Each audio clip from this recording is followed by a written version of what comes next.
Hey everyone, welcome back to Pretending with Dice. As always, I'm your host and game master, AJ. Just a super quick intro this time around before we get into today's brand new D&D adventure. Basically, I just want to put out one last reminder that we're planning on putting together a Q&A episode with the cast of our recent Call of Cthulhu story, and we want your questions for it. I think last time I actually said that at the time of me recording this Saturday, August 3rd, was going to be the cut-off for question submissions, but we're actually going to push that back by a week to Saturday, August 10th. It's still super important for you to get those questions into us as soon as possible, though, if you want them answered by the cast, and you can send them to us by all the usual channels. Tweet at us, leave us a Facebook comment, you can private message us on either of those two platforms, and failing that, you can also email your submissions to us at pretendingwithdice@outlook.com. Alright, that's actually pretty much it from me in this intro, so let's get into today's episode. Enjoy.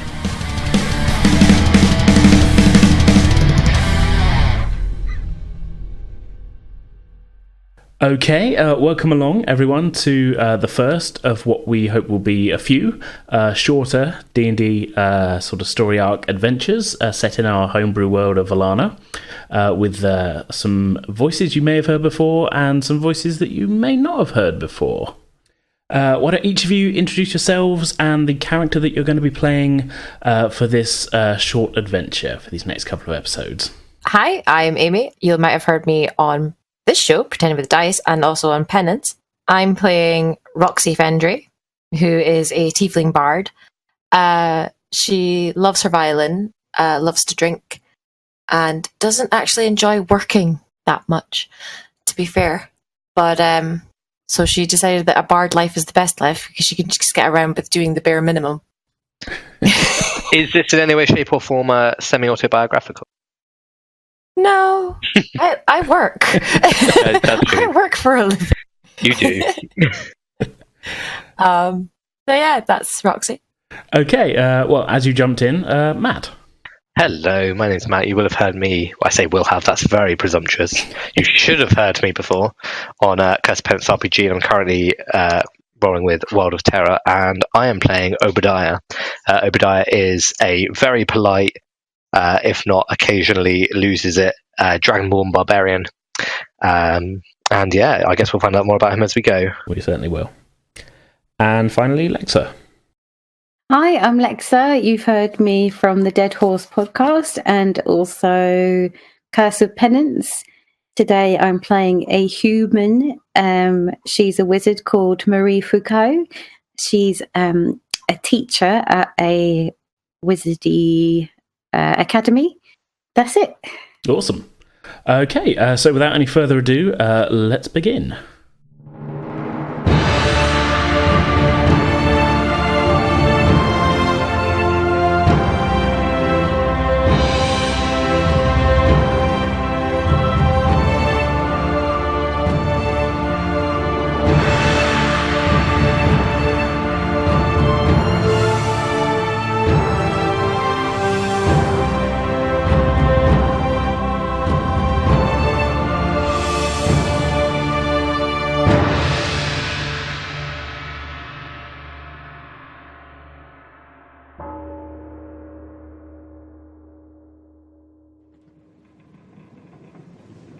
For the past 2 days, the three of you, along with several other prisoners, have been sealed below decks in the hold of a ship. It's been dark, uncomfortably damp, and you've been fed sparingly. The only clue that you've had as to the ship's progress has been the ongoing lapping of waves against the hull and the slowly receding sounds of seagulls, indicating that you're leaving the mainland far behind you. Around mid-morning, you would guess, on the third day, the doors to the hold are suddenly thrown open and blinding sunlight streams in, dazzling you all momentarily as your eyes adjust to the sudden glare. Blinking, you get your first good look in a couple of days at the people that you've been sharing the hold with. There are 6 of you in all chained to wrought iron bars set into the deck, and each wearing around the neck a collar which seems to reflect the sunlight in an unnatural arcane way. A pair of guards stump down the stairs into the hold. All right, on your feet. We're here. They get each of you up, rather roughly, and you're led out onto the upper deck. Now out in the daylight, you can see that the ship is moored in a small harbour at the base of a massive spike of sheer rock, protruding up hundreds of feet from the surface of the ocean. Perched atop this spike sits a fortress. Looking around, you can see no other land, just open sea in all directions. At the base of the spire, on a narrow ledge that looks as if it was carved into the rock itself, and attached to the harbour in which your ship is moored, sit a small series of outbuildings. The same pair of guards who brought you up on deck usher you down a narrow gangplank off of the ship, and you are led towards the largest of these outbuildings, which bears a sign which reads, Processing. Inside, facing you, seated behind a wooden desk, is an older, venerable-looking human clerk. As each prisoner is brought up to his desk, he takes a long look at them and checks that all of their details are correct. And ahead of you in the queue, you can hear as he reads aloud the crimes of the first couple of prisoners from the ship. The first of you three, however, to be brought before him is Obadiah, the Dragonborn.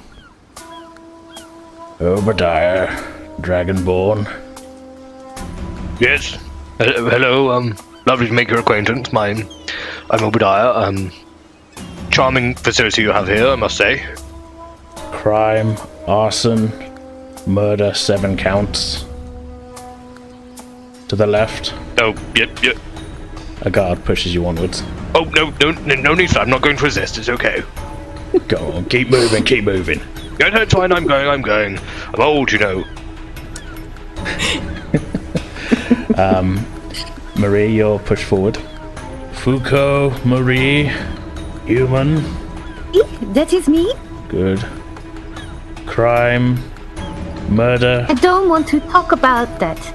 He kind of looks over his glasses at you and continues as if he's sort of like not used to being interrupted. I think murder, 5 counts. Sorry, that's the thing. I don't want to talk about that. To the right. You're kind of shoved onwards. Okay. Roxy, you're pushed forward. Vendra, Roxy, Tiefling. Yes. Where is my violin? I'm sure I do not know. Crime, assaulting through magic the Baron of Duskwick. He didn't tip either. Neither do I. Now, over to the right. Behind you, you hear the final prisoner from the ship approach the desk. Ah, good to see you again, Cedric. How you keeping? Do not address me, prisoner. Oh, suit yourself. Didn't you miss me? Pettigrew, Pete, Smiles, human. Yep. Crime, murder, 63 counts. Assaulting officers of the King's Royal Guard, 3 counts. Provoked. Theft of a royal warship, borrowed it. And kidnapping of a lady of the court. To the left. All right. Roxy kind of wishes she had a book so she could write these down. This would make an excellent story to tell. Yes. It makes one feel rather incompetent, doesn't it? Yes. All I do is put someone to sleep. It's very bad.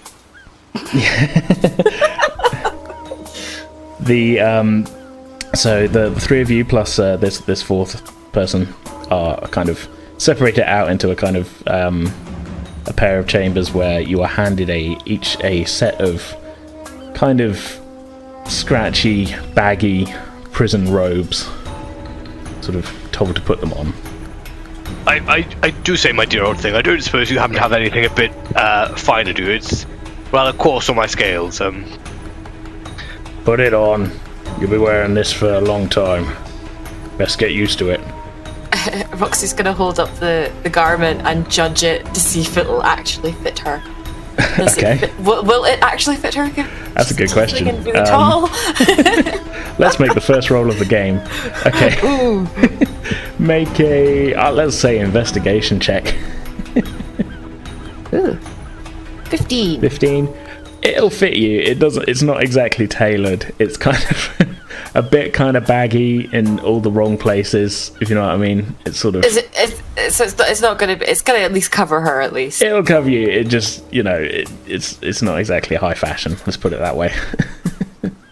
it's not so much the fashion; it's more her modesty. She's kind of thinking about. She's like, I mean, yeah, no, it's you won't have to worry about that. It's kind of like a one-size-fits-all kind of smock kind of thing. she's gonna try to just tuck her tail down.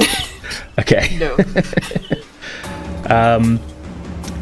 The rest of you, I mean, I'm assuming you just dressed without any other further incidents? Or, Oh, of course. Yeah. Yes. Okay. Once you've all kind of got your prison robes on, the one of the guards attaches each of you to the others in a kind of long sort of chain. You've also got these softly glowing collars on, and your hands are kind of free, but your legs are all kind of chained to each other, if that makes sense. Okay. Yeah. What looks like a slightly nervous-looking young wizard walks in at that point, flanked by a pair of guards as well. They kind of nod at him and go on. Flicks his wand at you and casts prestidigitation on each of you, and you feel the grime of the last 2 days of travel disappear from you, and then he's quickly ushered out without another word. Oh, well, thank you. That's very, very, very good of you. Thank you, my dear thing. One of the guards kind of chuckles and goes, "Yeah, last bit of cleanliness you'll have for a while." Well, I'll make the most of it then. Thank you very much, gentlemen. Oh no. Oh, what seems to be the problem, young lady? Be dirty again. I'm sure we can find a way. You can have some of my water ration to wash in. I'm sure I don't need much. Cute. Do you really think we're going to get water rations? Oh, well, I'd hope so. There are laws about these things, you know. It's the Geneva Convention. Exactly. I don't know where it is, but by gosh, What is a convention and who is Geneva? I believe she was a sorceress, and I believe she walked into a town and demanded that everybody follow a set of rules, otherwise she'd kill them all. Seems rather imposing. The other man, this Pettigrew, Pete smiles. He kind of chuckles at this. He goes, "I met Geneva once. Lovely lady." Oh, tell me, were you pals, chums? Yeah, you friends? could say that briefly. She sat on him. Oh, that seems. Oh, goodness gracious. Oh, well, I'm sure that was very invigorating for you. You'd better believe it. 63 people you murdered. That's a rather impressive tally, if you don't mind my saying so. Well, I don't like to brag. Although I will say you look like a rather older gentleman, and this very young, excuse me, apologies, young lady, but this very young girl here has killed a good proportion more, I'd say, based on her years. So maybe you should try a bit harder next time, maybe. How old do you think I am? I would say anywhere between early 60s, late 70s, maybe. You don't get around humans very much, do you, Dragonborn? Are you talking about me? Yes, young lady. You seem Yes, I awfully. kill a lot of children. It is very bad. Oh, deliberately? I mean, Oh no, it was okay. really my mistake. so she didn't even mean it, and she killed a large number. All right, Dragon Man. Look, I'm 42. Okay, I'm not that old. You're not doing very well for us. You don't mind my saying so, dear thing. But anyway, charm to meet you, I'm sure. Yeah. Anyway, let's get this over with. Yes. What are we getting over with? The guards kind of re-enter at this point, and this Pete smiles, sort of gives each of them a big gold grin and a nod, and says, "Right then, lads, you ready? We going up?" They I believe that we are at your liberty, sir. the guards go, "Come on!" And they push you through another set of doors at the end of the chamber, into a kind of strange-looking room. The whole floor seems to be sort of rocking slightly back and forth, and there are chains going from each corner up through holes in the ceiling.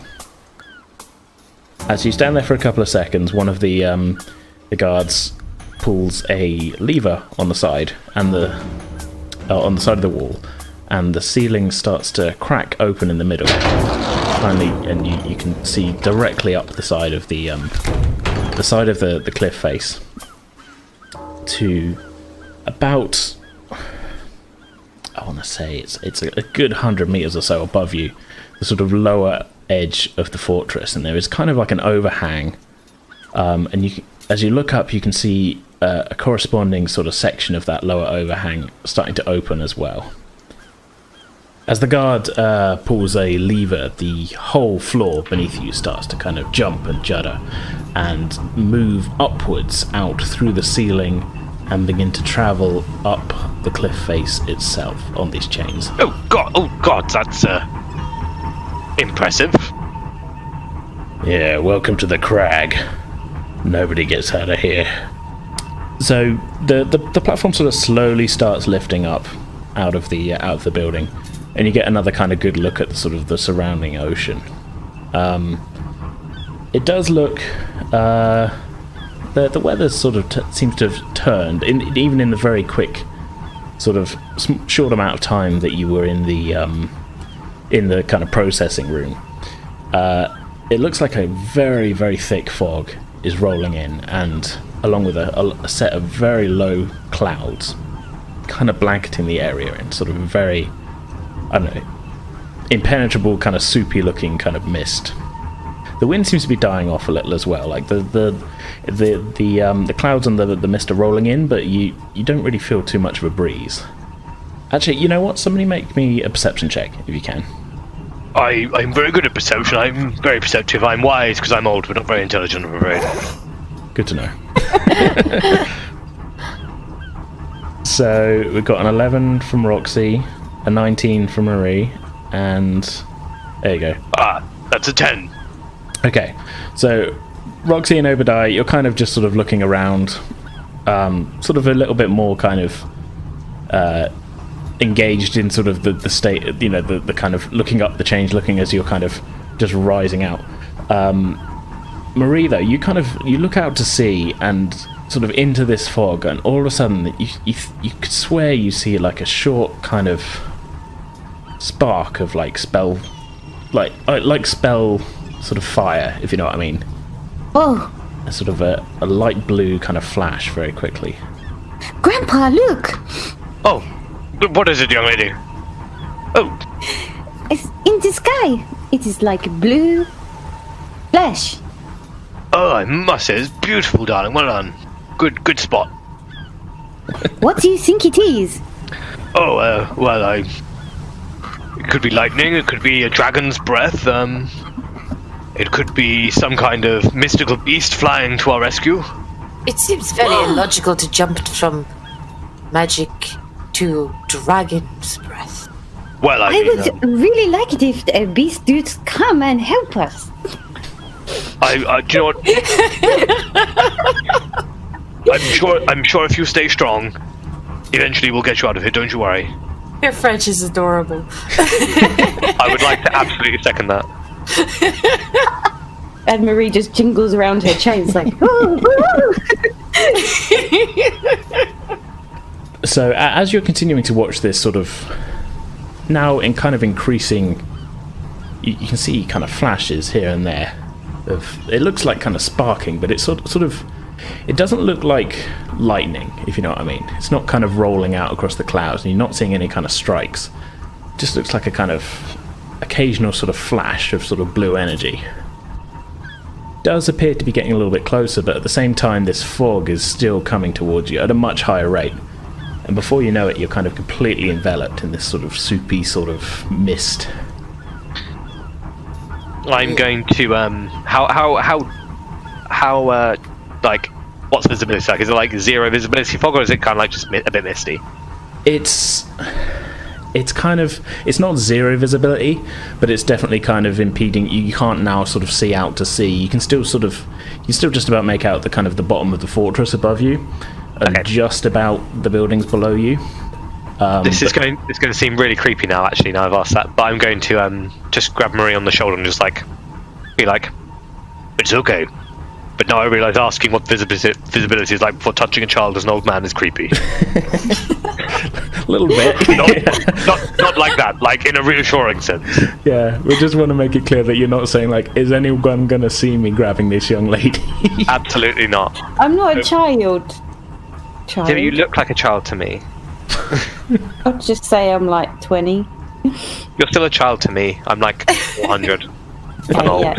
I'm not actually That's fair 400. So the platform is continuing to rise, and all of a sudden you hear kind of a real kind of swift kind of sound of like a very quick sort of whistling, followed by a pair of sort of thuds. As you look left and right, you can see the two guards who are on the platform with you slumping to the ground, arrows buried in their necks. Oh, Yeah. tits. Oh, fantastic. I'm gonna kind of try and break my chains. Sure. Okay. Make a I guess this would be an athletics check. I'm good at that. You are good at that. While he's doing that, can I go and see if I can wiggle a arrow out of the neck of one of the downed Sure. guards? Yeah. They're stuck kind of fast, so I think this would just make a dexterity check. I think because you're trying to kind of wiggle it out. So this is just straight dexterity. So D20 plus 2. Obadiah, you got a 9 with your strength, didn't you? I did not break out. You did not break your chains, no. Roxy, I got 11. Yeah, after a little bit of wiggling, you just managed to get one of the arrows out, but it's kind of it takes you a little bit.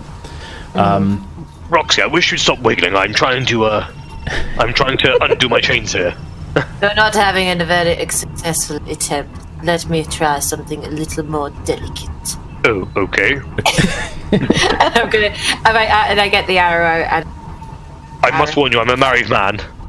to try and pick the lock of the chain. Okay. Well, this is going to be quite tricky as well. So Yeah, I was thinking that. yeah, you haven't really got any kind of thieves' tools proficiency, so this will just be a straight dexterity check.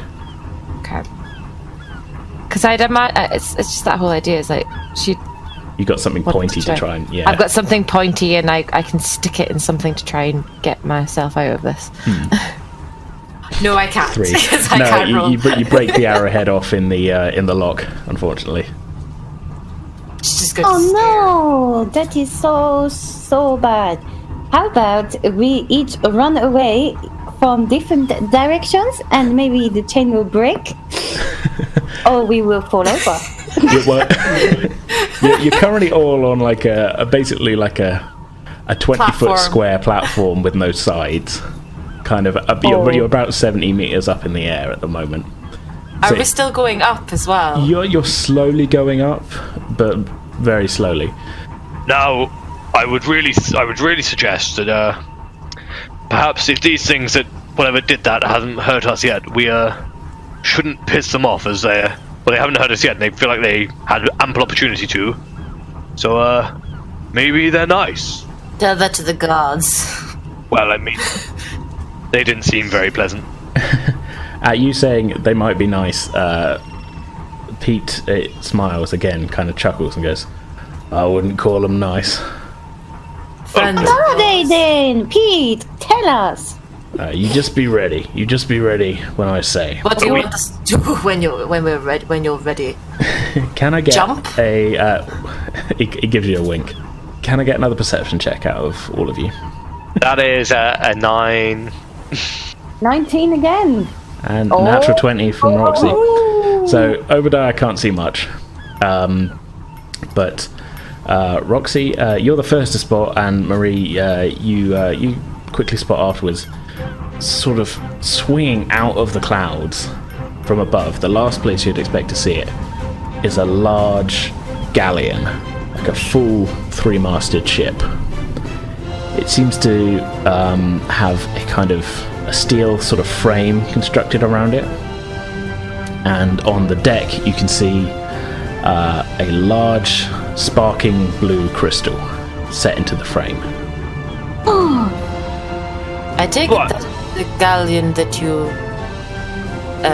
acquired? No, this is my ship, the Grinning Skull. Just get ready to jump. By the gods. Well, hold on. Why should I come with you? You've killed 63 people. Because you're attached to me by a chain. Do you want to be the 64th? I bet I'm stronger. Well, stay if you think you can win a tug-of-war with a galleon, Dragon Man. Oh, it's our chance for freedom. Yes, why do you want to stay here? Because we've all committed crimes, and crimes have consequences. I put a man to sleep. That's hardly a crime. Come on, Grandpa, come with me. That was terrible. Grandpa, please. I mean, I'd rather not be. To run away. I'd rather not be dragged off. So, it doesn't look like I'm getting out of here otherwise. So, oh, what the hell? So the ship doesn't seem to be slowing down, but it's coming in at a pace, sort of to be swinging, sort of right, kind of alongside the lift platform, and you can see sort of Pete kind of counting down under his breath. Okay, 3, 2, 1. It's right. Go. Can I get acrobatics checks from all of you? Oh no! Oh dear. Actually, my dex isn't that bad. Oh yeah. I don't have athletics. Acrobatics. 13 from Roxy, a 17 from Obadiah, and a 6 from Marie. Now, you're all kind of chained together on this. I should probably actually roll for Pete's Miles as well, shouldn't I? Just for openness sake. 17. Okay, yeah. So, as a group, you're fine. You make the jump. You land kind of hard on the deck of the ship. Marie especially so. So I'm going to have you take a little bit of fall damage. Because you've jumped a little way. Yeah, with a 6. Ouch! So, most of the others kind of land fairly well, so you just take 2 points of fall damage on that one. Okay. But so you sort of land a little bit awkwardly. But considering you're all tied together, that could have gone a lot worse. So as you land on the deck, you kind of brush yourselves off, and looking around, you're surrounded by a kind of odd-looking group of people as the ship is sort of continuing its path, now away from the crag, the fortress rock. Looking around, you can see behind the wheel of the ship, wearing you're kind of not sure how he can still be seeing because these goggles are so dirty. A really kind of blasted-looking dwarf. He's got a large cigar sticking out of his mouth as well. He seems to be sort of kind of cackling to himself behind the wheel of the ship. Sliding down the mast towards you, and then taking Pete Smiles' hand in kind of like a handshake, is what looks like a drow elf with a large longbow sort of slung over one shoulder. A small boy runs from the back of the ship as well, kind of gives the captain a kind of hug around the waist. Not quite tall enough. There's a large you've not seen one out on the seas before, but it looks to be kind of a very sort of pale and kind of windswept Goliath. You can't really tell if it's a male or a female, but like just a sort of huge sort of slab of a person, about 7.5 feet tall, just kind of sitting there, not without a very welcoming look on their face. Let's look at that. Just kind of regarding the three of you. Doc's just gonna do a little wave. Sure. Okay. Okay. So the Goliath kind of obviously sees you waving and just sort of sniffs like a sort of thing. Not really paying much attention to you. Standing right in front of the giant crystal is what looks to be a kind of a human sort of magic user of some sort. You're not sure of the flavour of magic user, but seems to be channeling some kind of energy into this crystal. As you stand there as well, a kind of well dressed, almost like a butler, half elf runs out from the cabin at the back, and he says, Captain Smiles, so glad you made it back on board, sir. Looks like the plan went off without a hitch. Would hate for you to miss your afternoon meal. You guys, he's the captain. He's the captain. Oh, well, I mean, good for him, I guess. Also, did you guys see that bad elf? That naughty elf? They do seem like ne'er-do-wells. The drow is like 4 feet in front of you. Hear everything you're saying, but just kind of looking, give you a bit of side eye. The drow, they are so naughty. Captain Smiles turns around at this and says, like, yeah, but he shot those 2 guards for you, didn't he? Well, although I will say those guards were only doing their duty, and I like it. I am grateful. Listen here, young man. I'm grateful for the rescue, but those guards were just doing their jobs, and I feel like that was a tad unfair. Well, look at it this way. Now they don't need to do their jobs anymore. I don't think you're getting my point, but I'm also a guest, so you should have no more complaints from me. Yeah, good to hear it. Marie waves her hands around. Can you take off these chains? Yes. At that, from below, with the sound of sort of clanging metal, comes a what looks like an orc. Sort of all kinds of tools and things sort of slung around them on sort of various belts. Captain Smiles calls out, says, Sanguine, come over here and get us out of these fucking chains. And orc kind of like sort of chuckling as it walks over. You got yourself in another scrape there, Captain.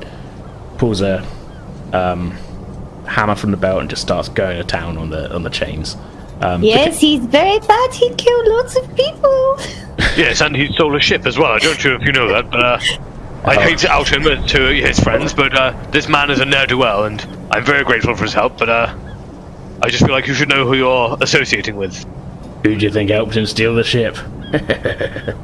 Grandpa, they're very cool pirates. They sound well. Never had much luck with pirates myself.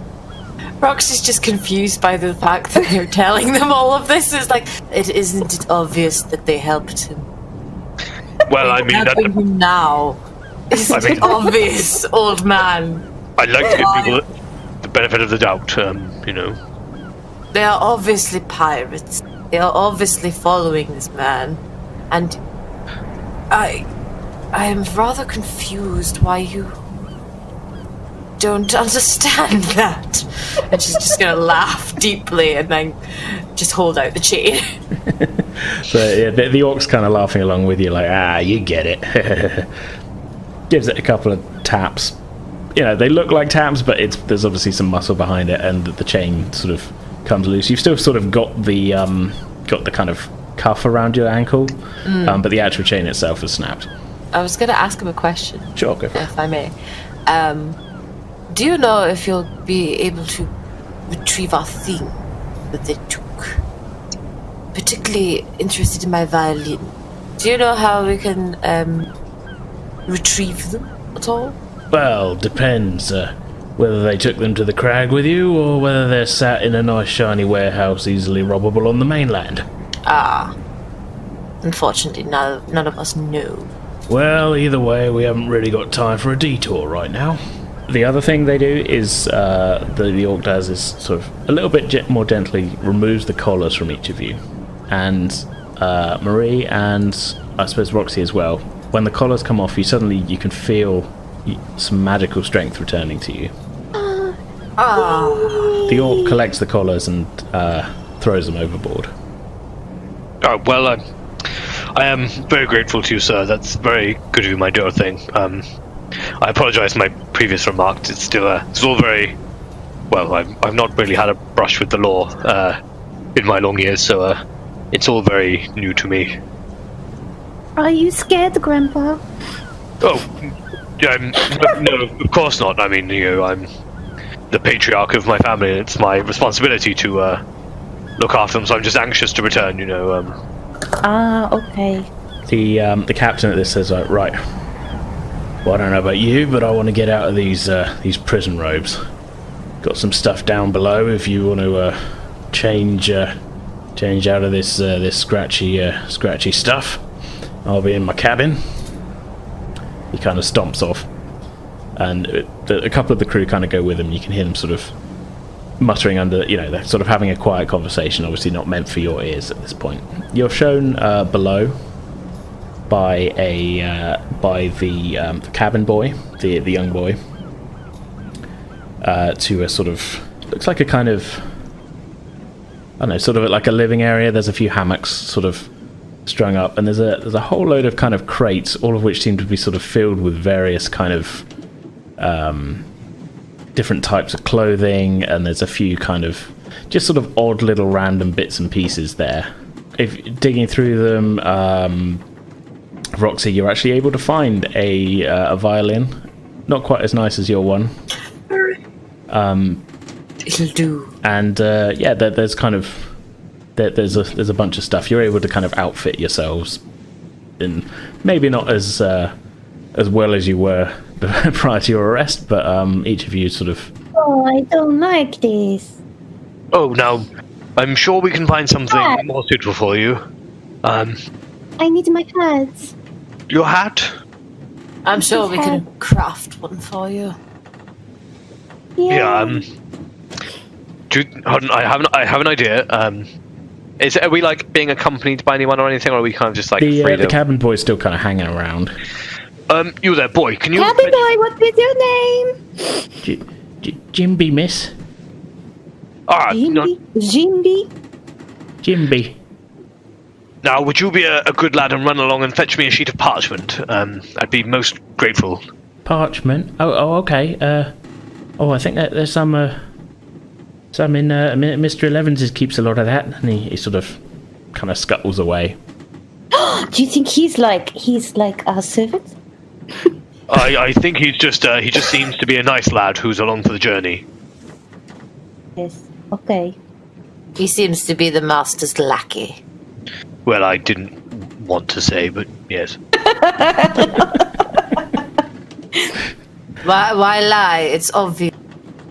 Well, yes, but I'd like to, She's so depressive. I like to be a little bit discreet.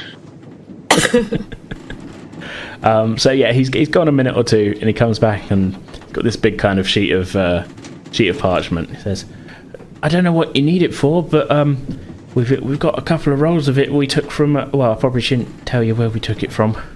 Well, then you don't get yourself in trouble, lad. I'll give you a coin, but I don't have any with me. But once I do, you let me know, and I'll make sure that you get your fair share. Thank you. I'm going to. Thank you, Mister. No, you're very accommodating, Jimmy. I'm absolutely thrilled to make your acquaintance. I would like to turn this piece of parchment, which I've done, and this is something I've done many times. That's on my character sheet, into a small paper pirate hat for Marie. Okay. I have grandchildren. I've done this before. Sure. So I demand advantage. Okay. Yeah. That's a good. You argued that quite. I'll give you advantage on a dex check. Historic advantage. Yeah. Oh, that's natural 20. Natural 20 on the first round. So natural 20. That's the best. It's a hell of a pirate hat that Obadiah makes for you out of this parchment. It's It's not quite your hat, but hopefully it'll do for now. It's very fitting for our adventure. Well, that's what I was thinking, and I'm a bit of a dab hand, really. So you're very welcome. Roxy's going to do a little celebratory scale for Marie and her whole hat. There you are. Would you like a hat too, Roxy? I'm sure I can create another. I just point to my horns. Oh. Hats don't generally work for tieflings unless you already have tailored. It's very like a tiny top hat to make in between the ears. Yes, we could do like a longer pirate hat and could put a kind of like lengthways between. I must say they are lovely horns, though. Well done. No hats. No hats. Oh, okay. Now, what do you suppose they're going to do with us? maybe just walk the plank. That's what pirates do. Don't they ransom people as well? Yes, I believe they do, although they're not going to get much out of my family. Well, yes. Sold as slaves, I presume. Oh, well, maybe they'll just need our help with something or other. Perhaps they'll just let us go. The pirates. Let's ask them. Jimby is still kind of hanging around. You wanted to speak to the captain, miss? Well, we don't have a purpose. We don't know what he's going to do with us now that we're on his ship. Where are you guys going? Do you know? Can you tell Little us boy? that? I don't really know. They're talking about a treasure, but they're always talking about a treasure. Like pirates for sure. Bree's looking really pensive. Doesn't make sense. There is, at this point, you hear a kind of thunderous sort of crash. Shakes the whole deck around you. Again. And, sorry, I was thrown by the very dramatic gasp then.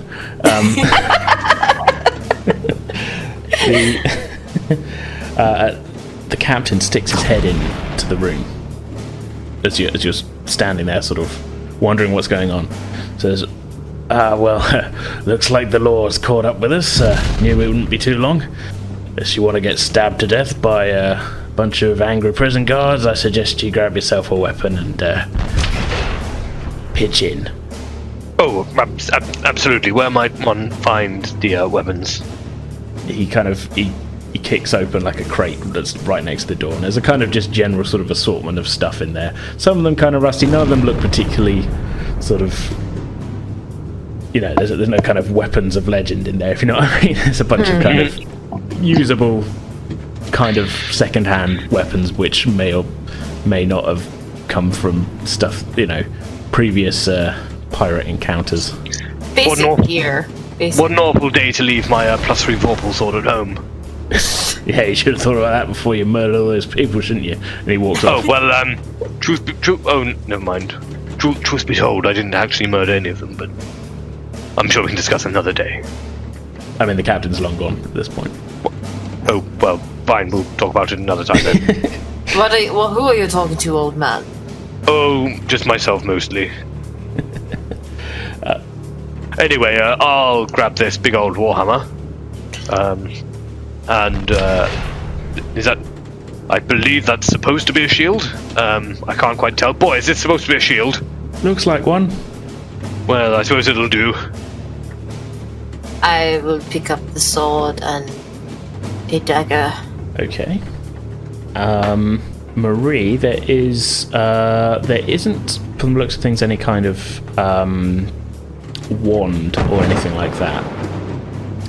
But you can see what looks to be a sort of kind of battered-looking staff, sort of leant against the wall, which, with a bit of imagination, might be used as a spell focus. Oh, okay. I take it. Yeah, better than nothing, let's say. I can do it. Of course you can, dear. Now, do they not have an instrument of any sort in there? I have my violin, but I think I'll keep it down here if we're being attacked by people. Oh, fair. That I seems don't like want to break it. I didn't know you had your violin. Well, good job. Oh, I found one here. Found one in one of the lovely. crates. Yes. Oh, what a stroke of luck. Very I know. convenient. Okay, so are you heading out on deck? What are you doing? Oh, absolutely. Now, just to warn you, ladies, I do tend to get a little bit cross during the melee. So, please don't worry if you hear bloodthirsting screams or anything of that ilk. Yes. But do you get the bloodlust? Well, I mean, we don't yes, I mean, it's certainly, yeah. Well, we don't really talk about it in my family. It's As you're avoiding answering her, she's going to move a couple steps away. Rage elsewhere from my vicinity, please. oh, well, it's not quite that obscene. I don't know. I don't know you. So how can I trust what you say? I mean, that's fair enough. I suppose. Okay. For a bard, she doesn't really like people. Yeah. Really clear. I still have Hey! a black cat. Oh yes. Hey, Grandpa. Yes, Is it yes. like this? Yes, exactly. It's very similar. Very, very good. Well done. Yes. Ah, I can't wait to see Well, it. hopefully we'll be able to keep it under wraps. Yes. Yes. Hopefully he won't roll over you when he's in a rage and crush you between his feet by accident. No, I'd never. I'd never do something like that. No, God, goodness gracious. I won't make the spell and everyone die. Surely not everyone. End. Okay, so the three of you, as you leave the sort of cabin area, the orc with the tools is sort of bustling around, also on the sort of lower deck, loading with a couple of sort of other kind of general sort of rough-looking crew members. They're loading cannonballs into some. There's a sort of line of cannons on either side of the lower deck.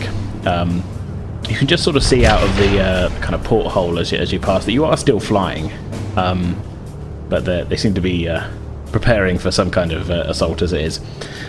Heading up the stairs back onto the deck, you can see there's nobody, enemies. There's no kind of pitched battle happening on the deck as it is. But there are, as you make it onto the deck, from below on either side, fire bolts and other spells are kind of flying past the ship in an upward direction. The dwarf behind the wheel is kind of rocking it back and forth, trying to sort of put the ship into sort of a bit of a sort of serpentine kind of motion, and the elf sort of, who's still kind of pouring some kind of energy into the crystal, sort of has got a very kind of angry look on his face. He shouts over his shoulder, says, hold us steady. Captain Smiles draws his sword at this point and says, we best be ready. They're close enough to be firing at us. They're close enough to get to us some other way. Nope. He has barely said those words before there is a puff of expanding energy, and on the deck, at the far end of the front end of the ship, appears what looks to be a robed mage and four men in sort of plate armor, but they look to be sort of in kind of like the colors are sort of those of like that you saw on the prison guards. So it's sort of it's like they've been kitted out a bit more for battle, sort of thing. Are they the bad ones? Well, they're the ones chasing you down. They want to put us back in prison, so yes, Yeah. we are the bad ones. Then Well, yeah, I suppose we're in it now. Well, There's no going back, no. Can I get initiative rolls from each of you? Yes. God. Oh. So Roxy's terrible. 5 plus 1. I hope Roxy just doesn't give a shit. okay. 5. I'm just writing these down. So who had what? 21. 21 11. from Marie. 11 from you. 11 from Obadiah. 5. 5 from Roxy. Okay.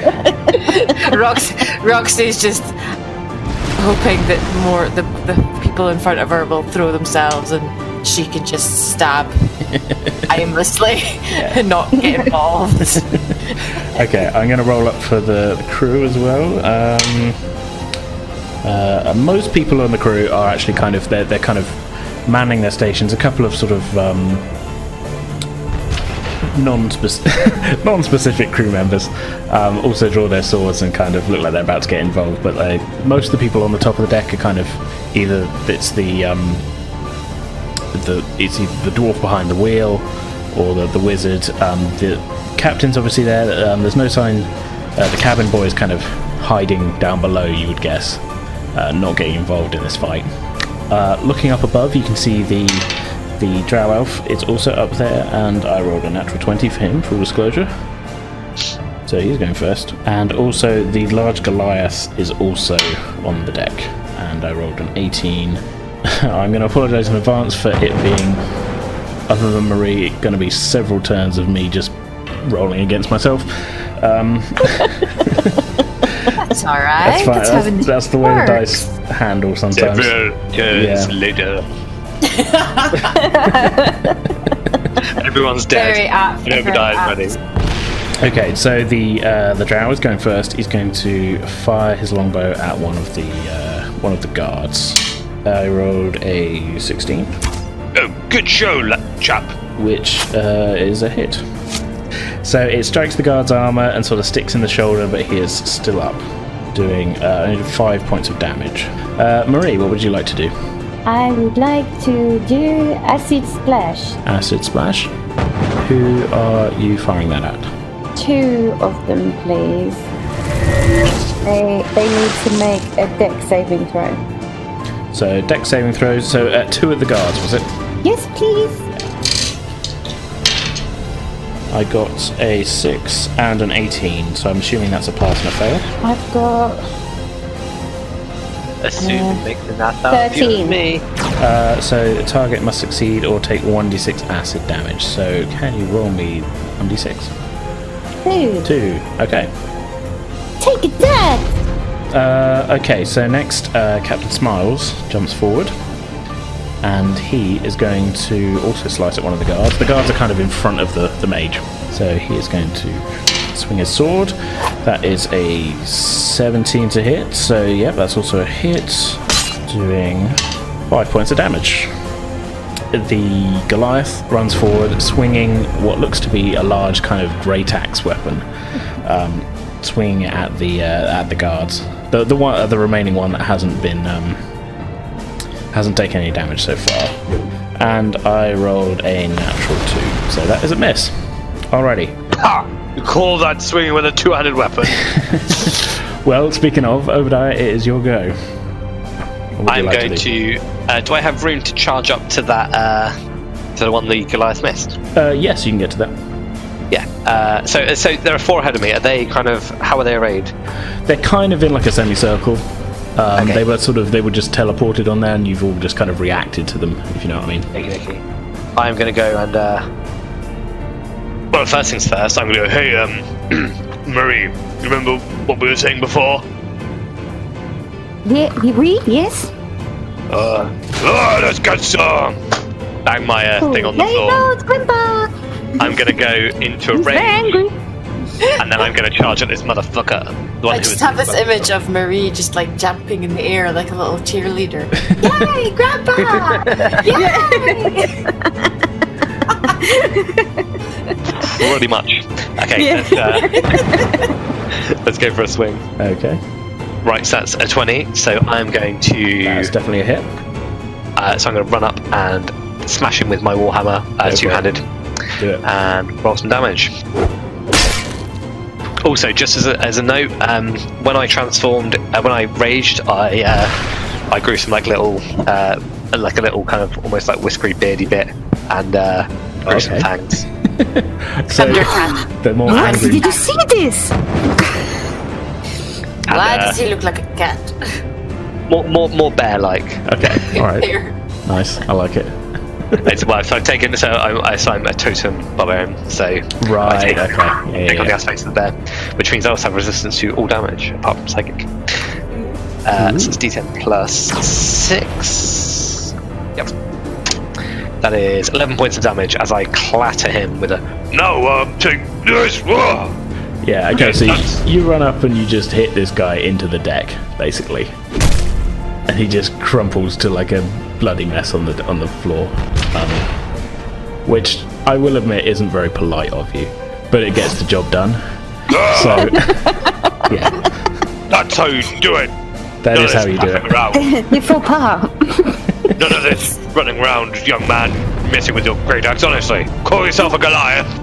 You work from the inside out. Did no one ever tell you how to eat at a table?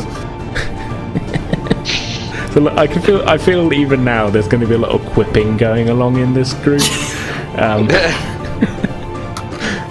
Every action gets commented on. It's not a bad thing. Okay, that's your turn. It is. It is. It is the guard's turn next. So, I'm a big fan of the shock gasps at everything as well. Okay, so the guards are going next. The one next to next to the now mess on the floor is going to swing at you with his sword because he has just seen you kill his buddy. So Stop trying to hit me! Any talk of you actually not doing the murders is now kind of a little bit, separate to the fact that you just killed a cop. Oh yeah. So, good luck with that one. That is a 14 to hit. Does that hit you? In fact, it does match my armor class. Does match your armor class. Yeah, I'm sad. Let's roll some damage. That is 3 points of damage. Rounded down to 1. Woo! Because you're raging. Yep. Okay, that's a great turn for that guy. The one next to him is going to take a swing at Captain Smiles, who had previously stabbed him. That's a 9, so that is a miss. And the other one is also going to take a swing at Captain Smiles. That's an 18, so that is a hit. So the Captain takes 5 points of damage. Sacre bleu! Just kind of grimaces, just like, fucking bastards. Okay, up next is the mage. I'm afraid you're still last, Roxy. He's looking around and he sees the guards are kind of keeping you melee people kind of at bay, and he is going to cast Firebolt at the other mage, the one on the deck, who seems to be powering the crystal. And I rolled a 15 to hit, which is much higher than the 12 I needed to hit him, so let's roll some damage. He does 7 points of damage to this guy, who was not expecting it. His concentration on taking the hit, you know what, actually I will make a saving throw on that, because we're playing a game. Where rolls matter. I rolled a 2. Okay, so his concentration wavers a little bit, and beneath you feel the ship start to kind of dip a little bit as the crystal briefly loses power. It's sort of like it rocks, and it's a little bit like this turbulence, when you're on an airplane. Oh dear. That is the mage is also so he's fired off his firebolt, and he's kind of taking a step to the side away from the sword fight that's happening on the deck in front of him. Roxy, is your go. Roxy is probably going to go make a beeline for that mage then, seeing that he's trying to distract our mage. Because she's like, I don't want to be rocked. This is not how I like this. No. So I think, is she able to maybe position herself so that she could throw her dagger at him? Yeah, you could get into a position where you could do that. Okay, I'm going to do that. Move into a better position and see if I can throw a dagger. Stab him. Throw a dagger at him. Go for it. 15. 15. That is a hit on this mage. Huzzah. So roll 1d4 plus 2 piercing. 6. 6. Nice. That is the maximum damage. Ha! So yeah, he takes the dagger in his shoulder, and he sort of, he's still definitely up, but he's kind of looks at you sort of like he's not happy getting stabbed. I mean, who would be? Roxy just flashes him a very rare smile and is just going to continue moving towards him because she's just like, mate, you're not going to hurt the guy that's keeping us afloat. Not while I'm here. You kind of get the feeling like you've got his attention. Okay, we're back round to the top. The drow is going to take another shot at the guard that he fired at previously. That is a 9, so that's a miss. And Marie, what would you like to do? I want to make them cold of frost. Ray of Frost. Go for it. Who are you firing at? What's the state of all of them? So there is 3 guards sort of engaged in kind of a sword fight between the captain, the Goliath, and Obadiah. And sort of kind of slightly behind them, kind of on his own, just been hit by a dagger, is the mage. We'll go for the one attacking the captain. Okay, sure. In 15. That is a hit. Woo! It's a 1d8. 2. Oh no. 2. Okay, well, yeah, that's still better than nothing.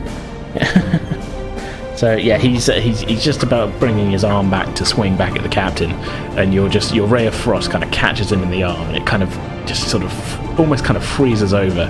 He sort of shakes it off a bit, and yeah, he still moves his arm. Yeah, that's really cold. I bet. Good job, Marie. So the captain, taking advantage of this, is going to swing at him. That is a natural 19, so that's definitely a hit. Ooh. Doing 5 points of damage. The guy is still up, the guard, but he is looking in a pretty bad way now. Your frost attack just manages to distract him enough that the captain got in a really good sort of slice, so he's looking like he's kind of flagging a bit, and sort of you can see the strain in his face as he's clearly in a lot of pain, but he's still standing. Up next is the Goliath. So, going to take another swing at the one which just stabbed at you, Obadiah. Come at me. So the Goliath, I rolled a 19 on that.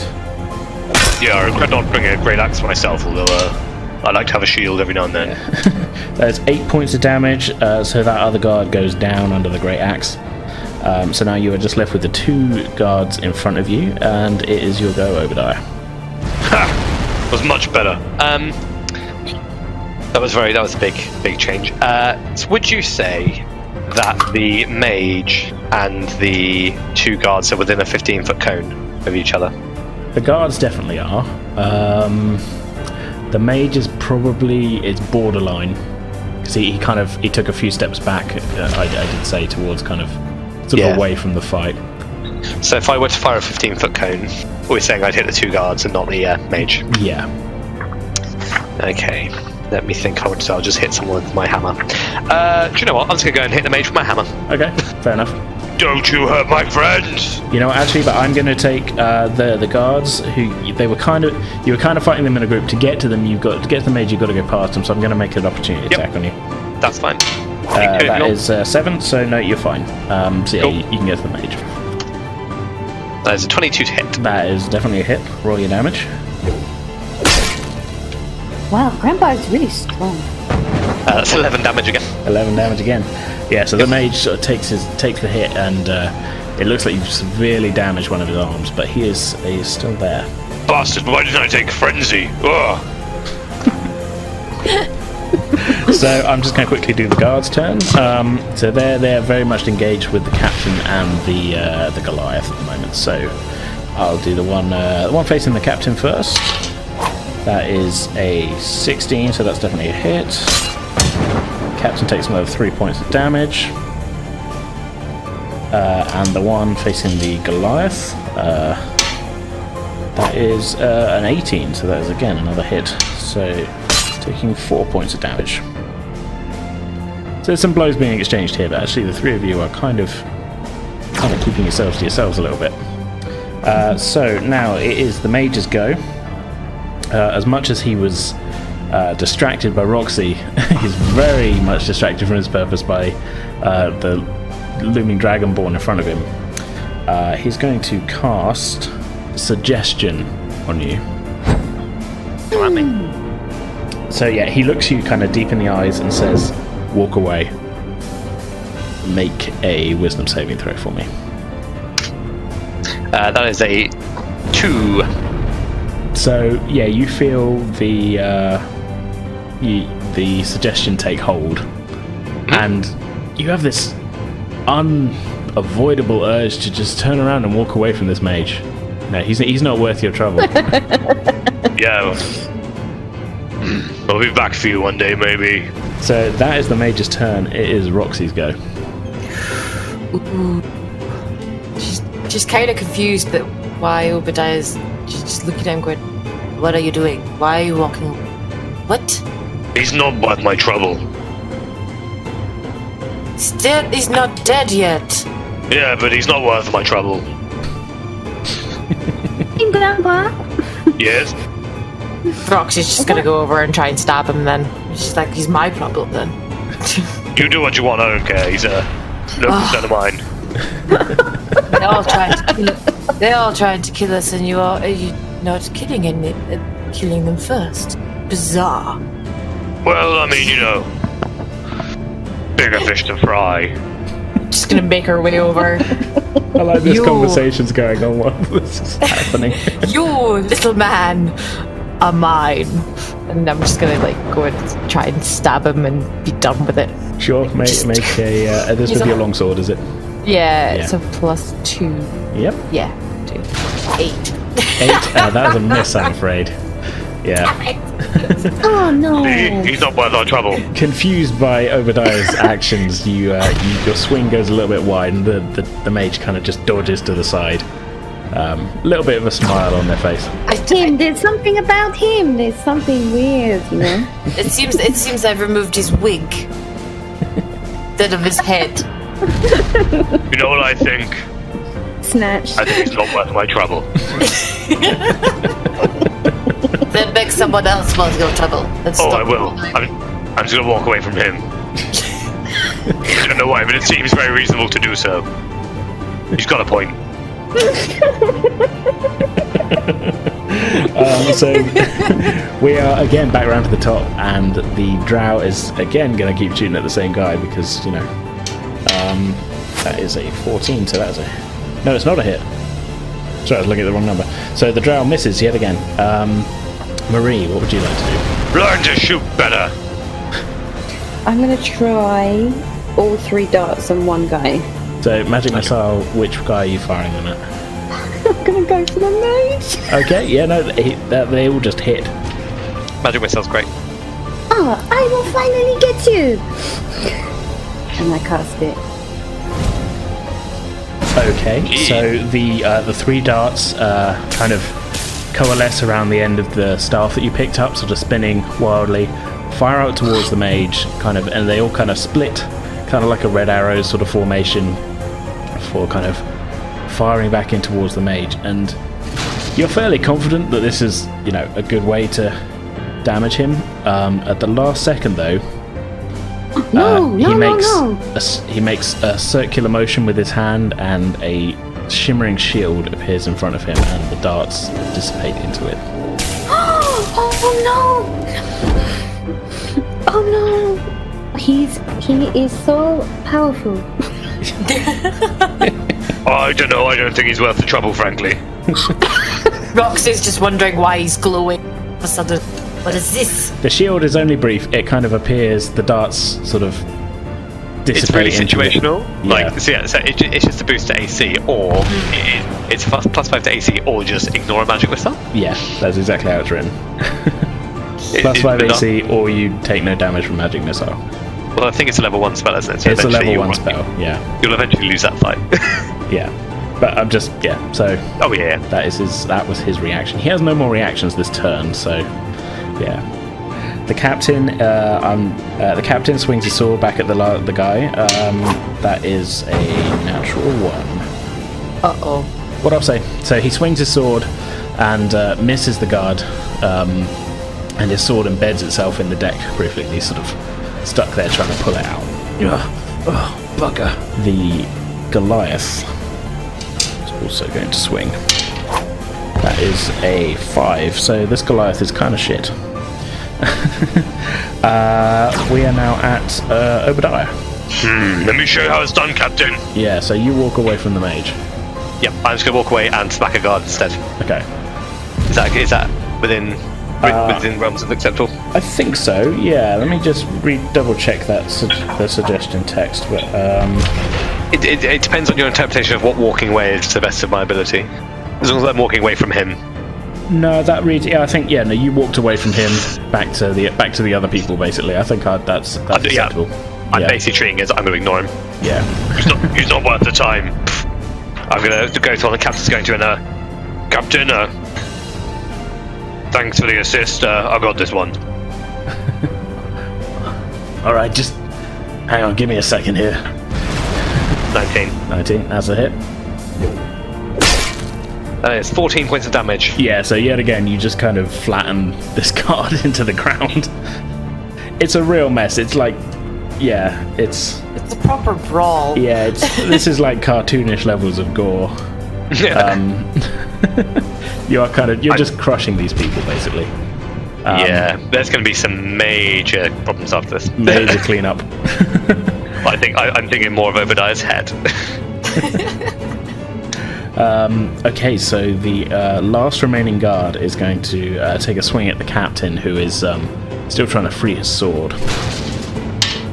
That is a 12, so that is a miss. Alrighty, the mage then, so confronted with Roxy, is going to... I think, yeah, it's just going to cast a firebolt at close range at you. Okay, so yeah, that's a natural 20, but because he's so close, he actually gets disadvantage on his attack against you, because it's a ranged attack. And I rolled a 7 on the second one, so that is a miss. So, being so close, he can't quite get the right sort of hand motions in for putting the spell together properly, and it just kind of flies off at a different angle. So that is a miss on you. Ooh. So it is actually your go now, Roxy. I'm just going to flash him another very wide smile. You didn't get hit by a fire spell. I did not get hit by a fire spell once in my entire life. That makes up for all the times you ever got hit by tubs in Curse of Penance. No, it doesn't. What do you do with that? I have I don't know if I have a thing called True Strike. You can cast it as an action, which would be instead of your attack. You kind of pick out a target, and it gives you advantage on your first attack roll on the next turn. So I maybe should have done it last time then. That's fine, live and learn. It's fine. She's just gonna smile down at him, like with a very toothy smile, and be like, "Now you're mine." I'm just gonna try and stab him again. Sure. Yeah, he's like, he's on the floor, so I'm just like, you're not going anywhere. Well, he's not really on the floor. He's just kind of in front of you. Yeah. 11. 11 is just a miss, I'm afraid. Just a miss. Yeah. Oh. Close. This thing hard to get. Yeah, you sort of swing your sword and it just kind of catches the edge of his robe, but it doesn't actually do any damage. I'm toying with my food. That's what I'm doing. Yeah. I don't know. I don't think it's worth it. I like how that wasn't what I told him. I didn't say it's not worth it. I just said walk away. But like that's how Obadiah's kind of rationalised it to himself. Sounds reasonable to me. Okay. So, can the drow actually hit this time? Yes, he can. That's a 16, which is just a hit on the final guard. That is 7 points of damage, and the last guard goes down. Whoop whoop. Yeah. That's annoying for me. We're not going back to prison. More disappointing because at the moment I still have to keep walking away from this guy, and now I'm in no danger if I do so. But for the next 8 hours, unless he dies or casts another spell, I'm going to keep walking away from him, as long as it doesn't put me in danger. Yeah, you have to keep walking away from him. Yep. Random object. Yep. So, Marie, it's your go. What would you like to do? You okay, Marie? You okay, Marie? You look indecisive. Oh, I don't know, to make a big missile for for all of them, or? Well, there's only one of them left, and I'd say he's not really worth your effort, so, The left. Come over and stab him. I will go for make. A teeny tiny acid splash. And then she throws it like she can barely throw, like.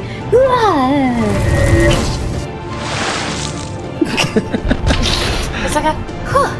Okay, so acid splash is I have to do a dex saving throw. All right. Yeah. What we did earlier.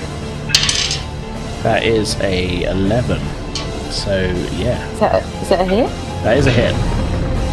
So Ooh. 1d6 acid damage. 5. Nice.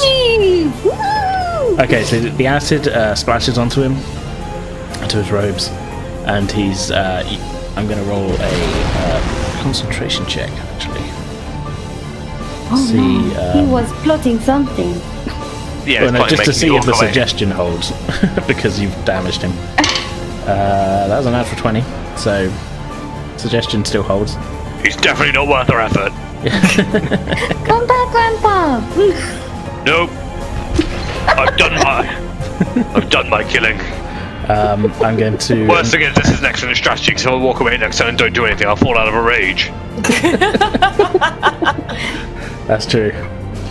So I'm going to roll to see if the captain can get his sword out of the deck. That is a 4, so no. The Goliath is going to come next to you, Roxy, and join you in trying to swing at the mage. We're just shoving him between us. Just kind of like, pushing him around. You kill him. You kill him. No, you kill him. You kill him. No, you kill him. Neither of you kill him, it's not worth it.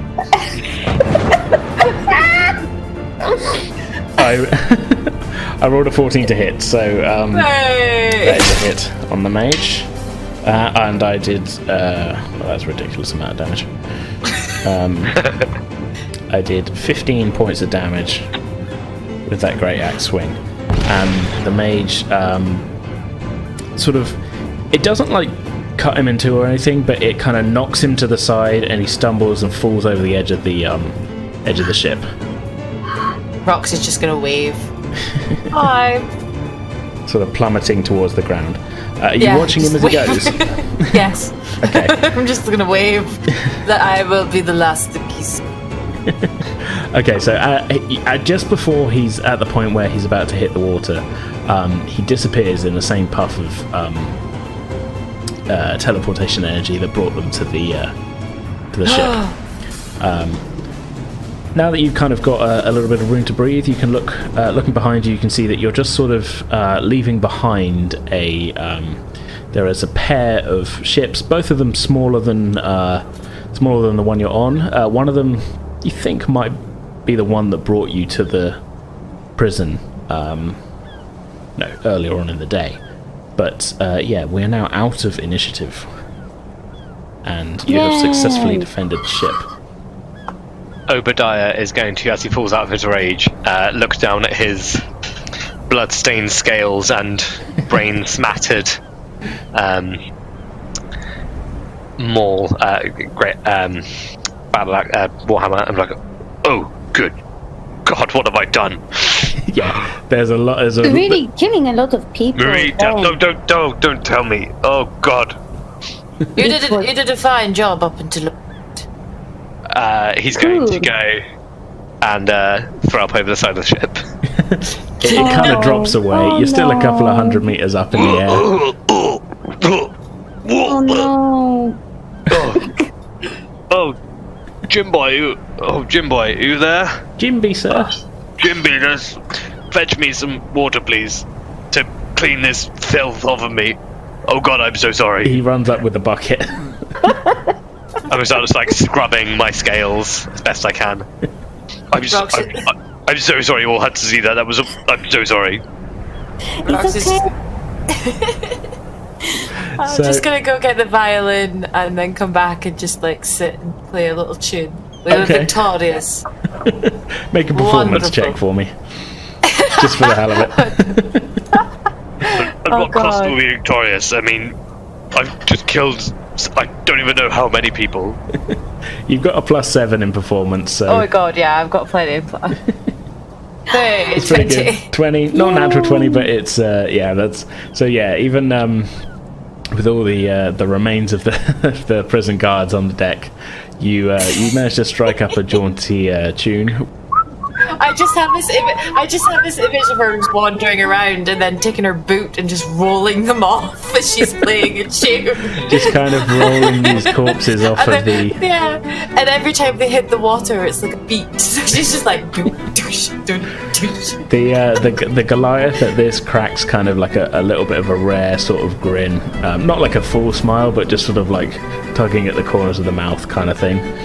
And you guess that it approves, and sort of using the kind of... I ship it!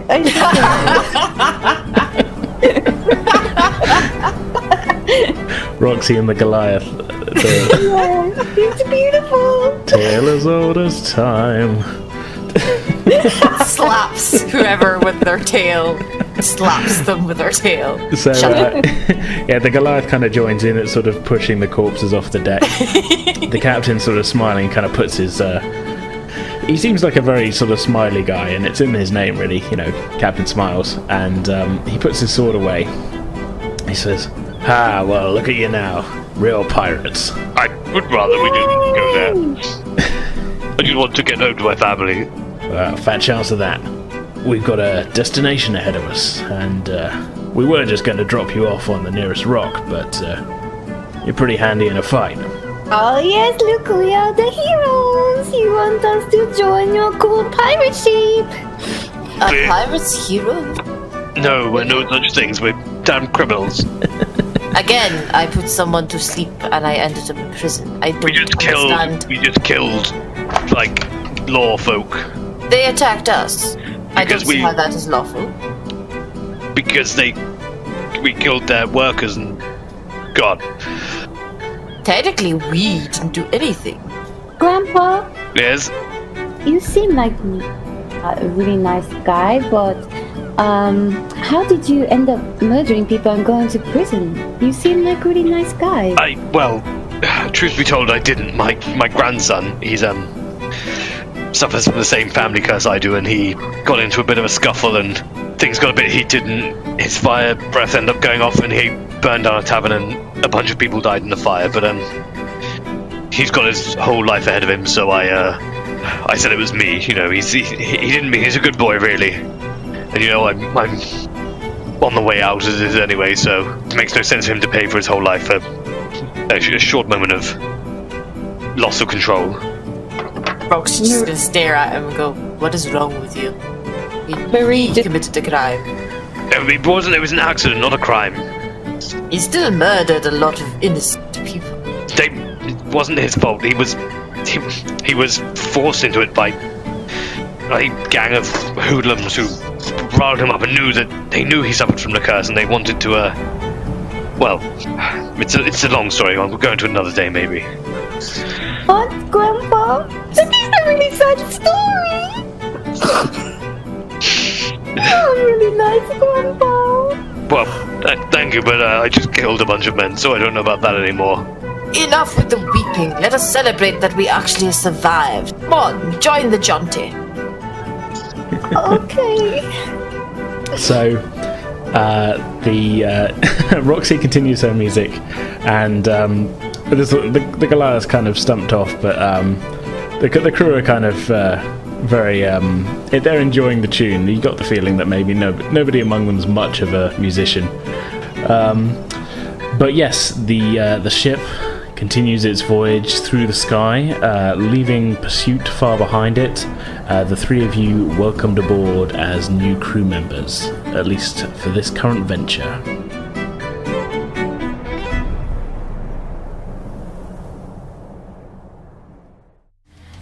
Okay, that's going to do it for today's episode. We'll be back as usual in 2 weeks' time on Thursday the 15th of August, picking up where we left off of today, so we hope you'll all tune back in for that.